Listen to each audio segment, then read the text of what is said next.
Everyone, good morning. গতকালকে বলেছিলাম আমি আজকে শিলিগুড়ি থাকবো। তো আমি আজকে শিলিগুড়ি বাড়িতে আছি, মানে বের হয়ে গেছি। এখন আপনাদের দেখাই। আমি এই যে বিল্ডিংটা, এই বিল্ডিংয়ের মধ্যে আমি থাকি। এখানে 3rd ফ্লোরে আমি থাকি। এখনো কমপ্লিট হয়নি, অনেক কাজ বাকি আছে, অনেক। এখানে আরো 1-2 বছর লাগবে এই বাড়িটা কমপ্লিট হতে। তো এখন আমি যাব এনজিপি থেকে পদাতিক এক্সপ্রেসে গেস্ট আসবে, পিক আপ করতে হবে। এখন বাজে আপনার 7:30। আমি ব্রেকফাস্ট বাড়িতে কিছু করলাম না, কারণ কি আবার বানাবো, আবার খাবো। তার জন্য একবারে এনজিপিতে গিয়েই আমি কিছু খাই নেবো ওখানে।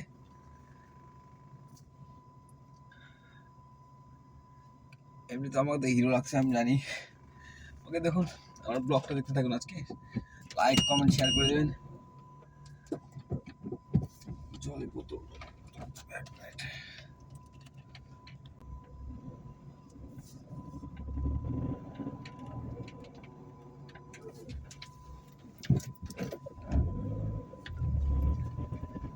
তো যাই এনজিপি, আপনারা আমার ব্লগ দেখতে থাকবেন, লাইক করবেন, কমেন্ট করবেন, শেয়ার করবেন, সব করে দেবেন, সব করবেন। সাপোর্ট দরকার, সাপোর্ট, পাবলিককে সাপোর্ট দরকার। ওকে, এনজিপি পৌঁছে গেলাম। এনজিপি এসে দেখলাম অবস্থা, বাপ রে বাপ, কাদা কাদা কাদা।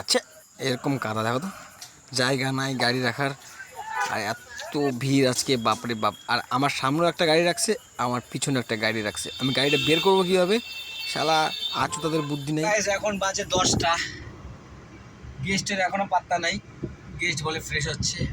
এদিকে পিক আপ করে নিয়ে আমার যাওয়ার কথা আজকে জলদাপাড়া থেকে পরে পার্টি লাঞ্চ করার পরে যাওয়ার কথা ভুটান। কিন্তু গেস্ট এরকম লেট করলে আজকে ভুটান ট্রিপটা বোধহয় হবে না। আমার কিছু নেই, আমার প্যাকেজ চলতেছে গাড়ি, আমারই ভালো। গেস্টের জন্য এটা হবে। ওকে, এখন গেস্ট বলে 10 মিনিট লাগবে আসতে। তা আসুক, দেখা যাক কখন আসে। আর প্রচণ্ড গরম এখানে, আমি এসি গাড়িতে বসে আছি। তেল জ্বলে চলুক, শরীর যেন না চলে।